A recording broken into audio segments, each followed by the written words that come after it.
नमस्कार दोस्तों।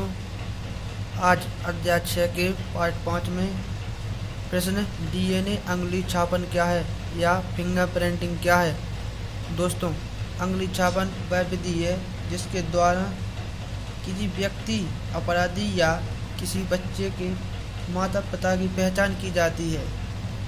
यह विधि अंगुली छापन है।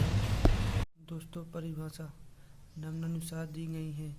3 परिभाषाएं हैं, तो जो भी आपको सरल लगे तो उसे ध्यान देना। पहली वह विधि जिसमें डीएनए के द्वारा किसी व्यक्ति का पता लगाया जाता है, अंगुली छापन कहलाता है। अथवा किसी व्यक्ति के डीएनए का मैप या नक्शा बनाना, डीएनए अंगुली छापन कहलाता है। तीसरी परिभाषा दोस्तों, डीएनए के नमूनों में उपस्थित डीएनए के क्रम का विश्लेषण करना, डीएनए अंगुली छापन कहलाता है। तो दोस्तों, इस विधि का आविष्कार एलेक्स जेफरी ने सन 1985 में किया था। दोस्तों, यह प्रश्न 1 नंबर में भी पूछ सकते हैं।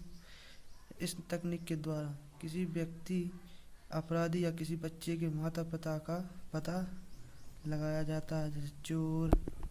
जैसे दोस्तों, कोई चोर चोरी करके भाग रहा है तो उसकी डीएनए लेकर उसकी अंगुली द्वारा पता लगाया जा सकता है।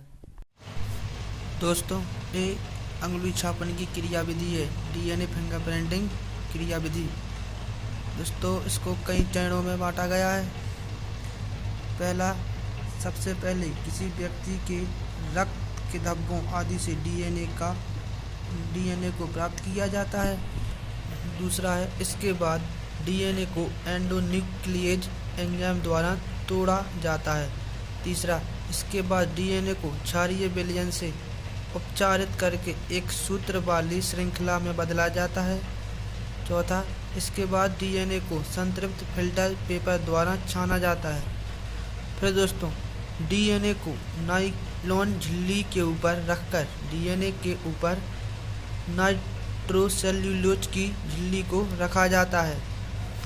इसके बाद इसके ऊपर आधा किलोग्राम का वजन 12 घंटे के लिए रखते हैं, जिससे नाइट्रोसेल्यूलोज की झिल्ली डीएनए अणु को अपने अंदर बंधित कर लेती है।